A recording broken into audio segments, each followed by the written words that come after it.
Welcome to Carbon's DIY Garage. My friends at OEDRO have sent me a bumper for TDSR, my 1997 Jeep Wrangler TJ.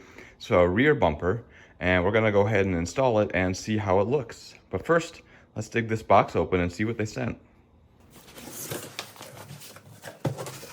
Well, the box itself is in really good shape. Lots of styrofoam in here protecting everything. It actually took only 3 or 4 days from when they shipped it to getting here, so definitely shipped from local here in the States.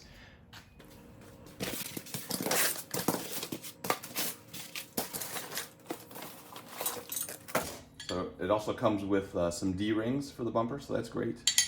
This pack of all the nuts and bolts that we need. Looks like some pretty good quality nuts, bolts, washers, lock washers.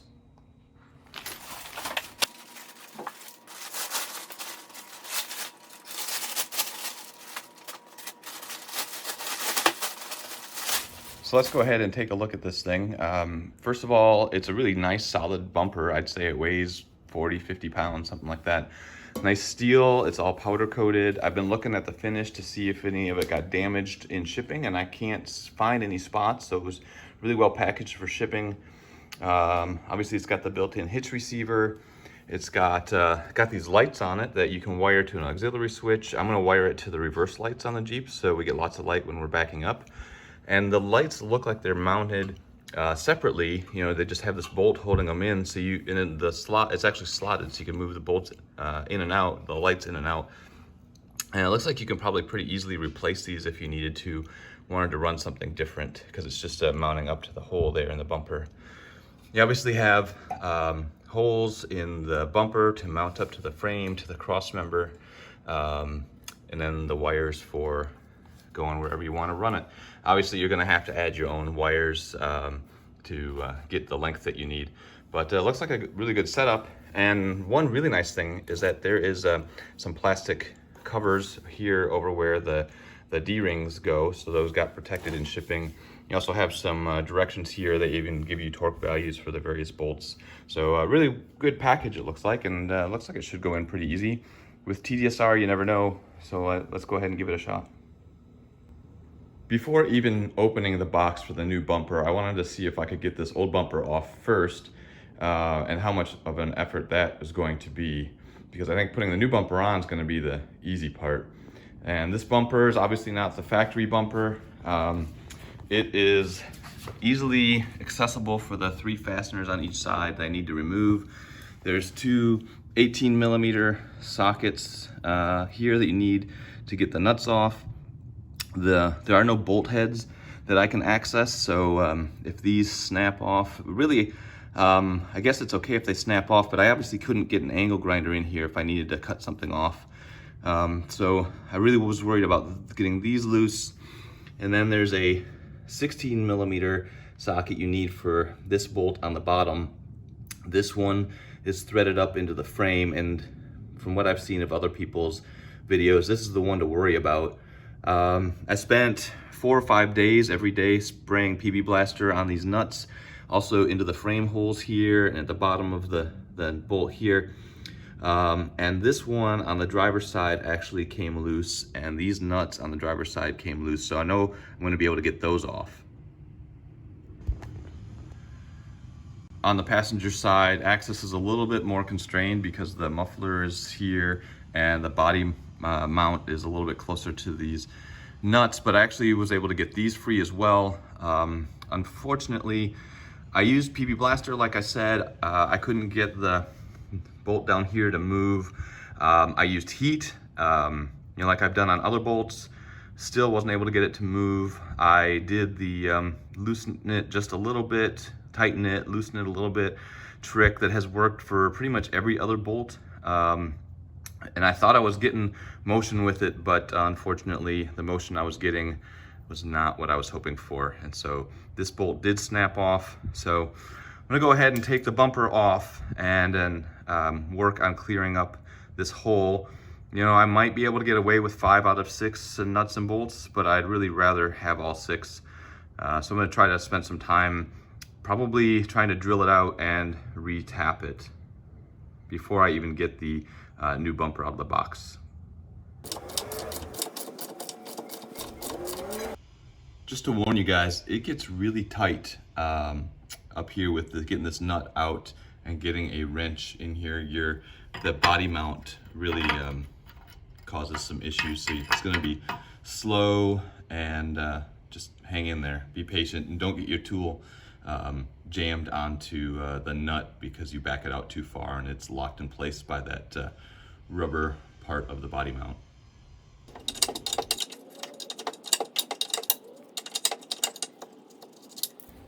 I don't want this bumper to fall down on me or onto the ground when I take it off on the other side, so I'm gonna go ahead and put one nut back on here real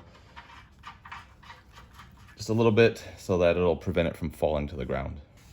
Over here on the driver's side, you don't have to deal with the exhaust, and like I said, this bolt I got loose, so hopefully everything will come out pretty smoothly.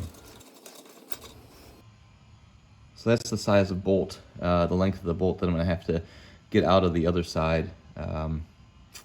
It's pretty thick too, so I don't know how this is actually gonna go over there, but let's get these other two nuts off.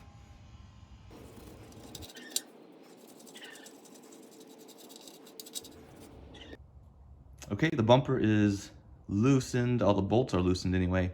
Let's see if we can get it off the frame.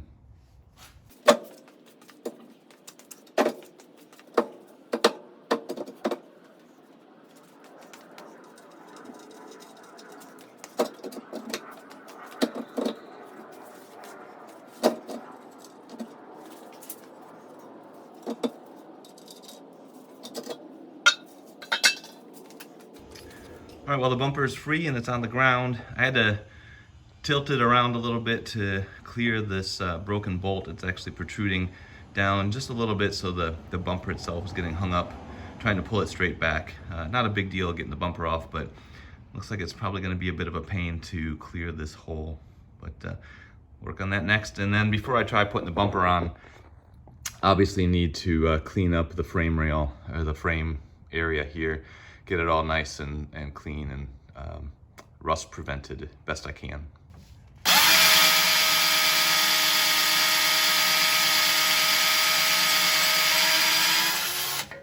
All right, about 2 hours later, I have drilled the broken bolt out and threaded in the M12 threads back into the nut that is welded inside the frame.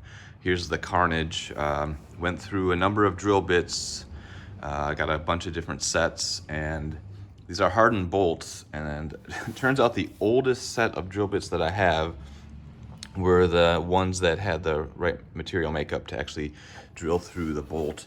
I also had some struggles because this exhaust pipe is completely in the way, and so I used a bungee. Well, I disconnected the isolators, this one here and then the one up there as well, and used a bungee to pull it down and away so I could get a straight shot up into the frame to drill through the bolt. And this is a M12 by 1.75 thread. Stop. It's too late for me. I did something I should have never done. I didn't go check the other hole over on the other side that works perfectly fine to make sure that what I found on the internet was actually correct. I tapped this for M12 by 1.75. That's not what size it should be. It is a M10 by 1.5. So make sure if you're gonna drill and tap, it's an M10 by 1.5. Thankfully, the new bumper has slots instead of just drill through straight holes. So I should be able to find an M12 bolt laying around that I can use, but won't be able to use the supplied bolt on this particular hole.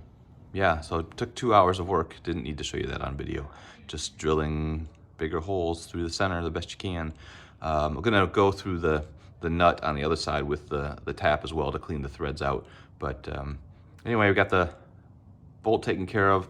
Next thing we're gonna do is clean up the frame here before we try to put the new bumper on.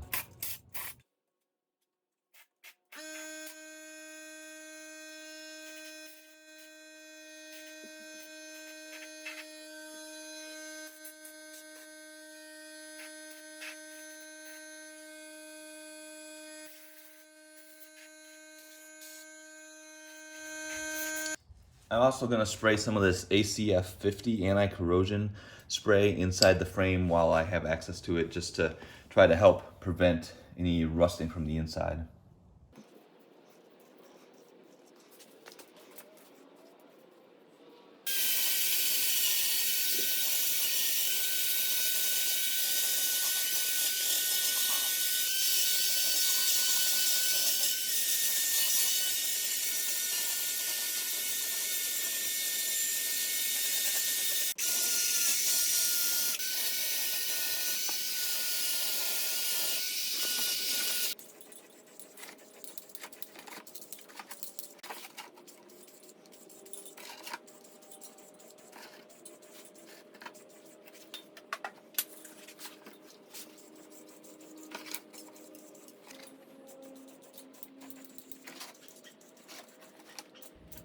I know I showed you the unboxing of the new bumper and telling you all about the new bumper at the very beginning of this video, but this is the point at which I'm actually gonna go open the box and make that video for you, because I wanted to get everything all cleaned up, the back of the Jeep bumper off, and make sure that it was ready for this new bumper before I committed to taking it out of the box and getting it ready to install, because I never know what TDSR is going to throw at me. But we're in good shape now. I could actually put the old bumper back on if I wanted to, but let's go take a look at that new bumper and get that ready to install.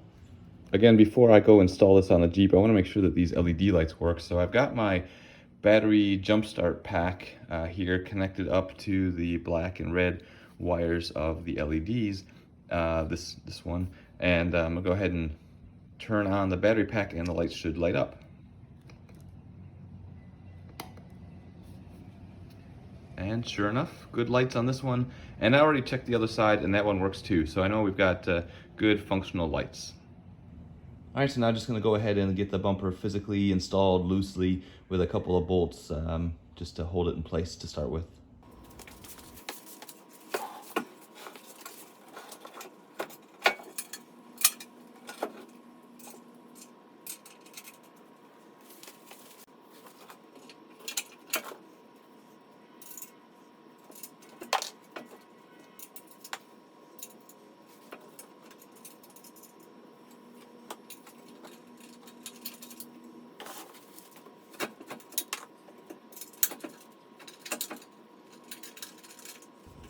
So I didn't have a second person here to help me out, which obviously had to rest it a little bit.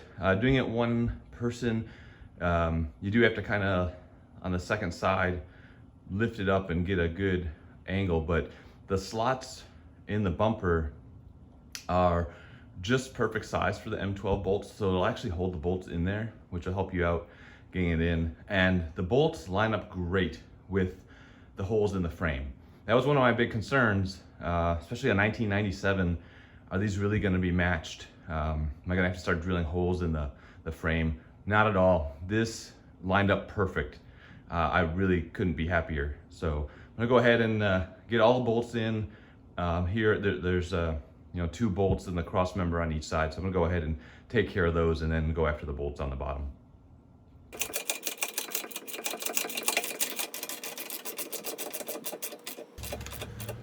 I've got all 4 nuts and bolts for the cross member snugged up, not torqued down yet, and so now I'm going to put these 2 bolts on the bottom in place.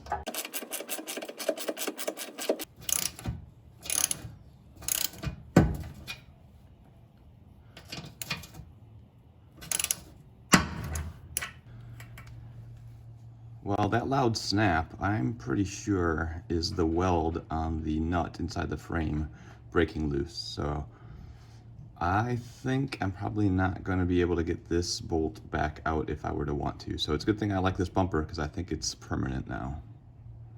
Not a fault of the bumper design, just this old Jeep.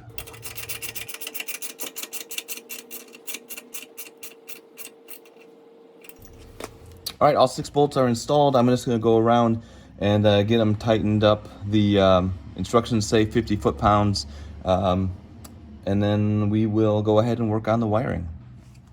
All right, my friends, I'm going to show you or tell you how I'm going to wire these reverse lights up.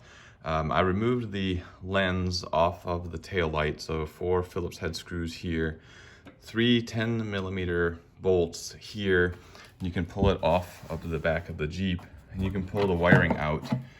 And if you look inside the tail light, this is the reverse light bulb up here, and the wire running to it is white with a black stripe. And it's not wire loom that's got this right here. It's all plastic tubing, so that's why I pulled it out until you get to the connector, and then you can see the white with the black stripe. So what I'm going to do is use a quick connector to connect some wire into the reverse light power, and then I'm actually going to run it down here. Come with me. There is this flap that you can open by removing a trim push pin, and you can see the wiring up here. And if I can show you, so you can see the hole, that's where the taillight pigtail comes through. And this is a different wire loom, and I thought that the reverse light would tie into this one, but it does not, so I'm going to put that back together. But I'm going to run the wire from up there out through this little hole with the plastic flap here, and run it to this light. And that's going to be for the power. And then for the ground, I'm actually going to back one of these nuts off and then just roll the ground wire to that and ground it through the frame. If you've not used one of these quick connectors before, they're really pretty slick. The end of it here, you can see one end is blocked on this side, but they're both open on this side. So the side that's not completely closed off, you stick your extra wire into that one, and then you stick the wire that you're connecting to through the throughway here, and then you just clamp down this metal piece, and it will create a bridge between the two wires, so you don't have to do any soldering or anything like that. So I'm going to go ahead and put this over the white wire with the black stripe.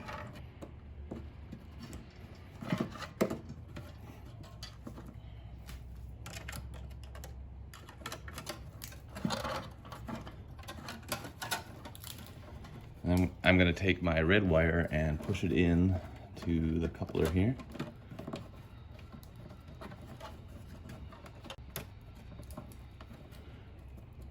And then I just close the top, and it'll squeeze that metal tab down and make the connection, and then I'll open it up and use pliers to just squeeze it all the way down to make sure it's fully connected.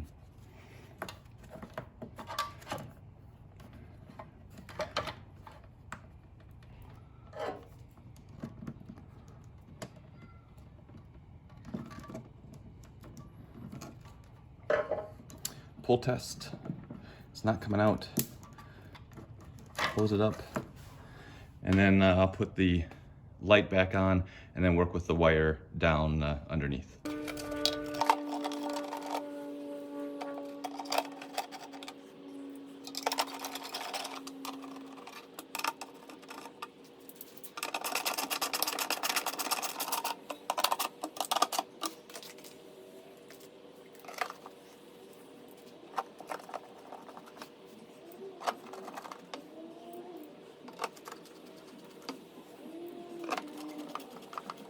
So on this end, I'm going to use heat shrink butt splices to splice these two wires together.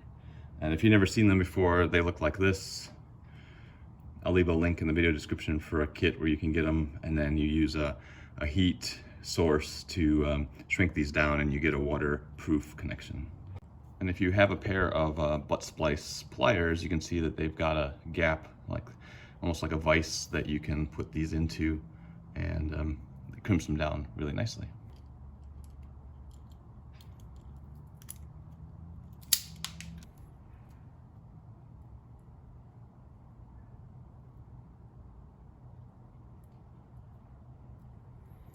You obviously want to make sure that the wire gets all the way inside to the metal sleeve of these splices, and then lock it down, squeeze real hard, pull test, good to go.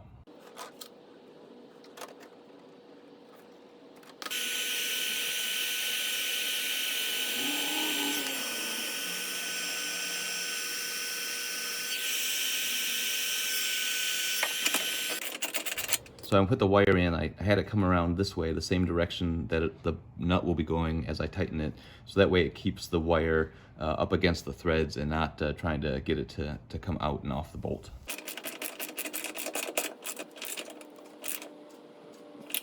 So before we do it on the other side as well, I'm gonna go ahead and see if my handiwork actually works. I'm gonna leave you guys here to watch, so I'm gonna go throw it in reverse. You'll be the first one to know if it works or not.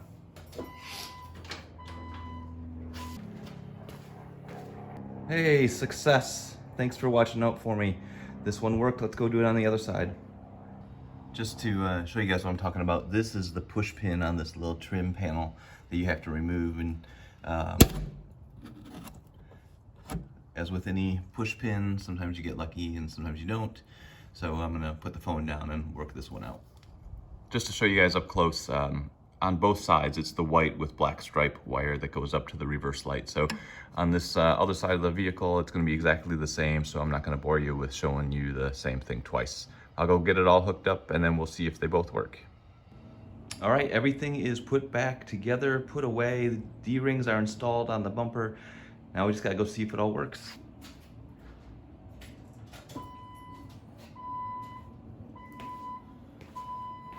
Success, there we go. Bumper looks fantastic. I'm really happy with the way it looks, the way it turned out. It is really solid. All the holes line up. Yeah, TDSR gave me some problems with getting the old bumper off and the old bolts out, but this new bumper is great. I really like the look, really happy with it.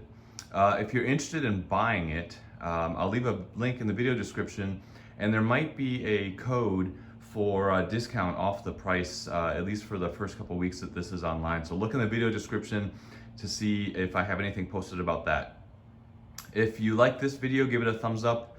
Subscribe to the channel. Always lots of good content for this TJ, my JKU, Dodge Grand Caravan, and a Chrysler 200. All of it needing to be maintained and upgraded every once in a while. Until the next video, hope you guys have a good one. Take care, and we'll see you soon.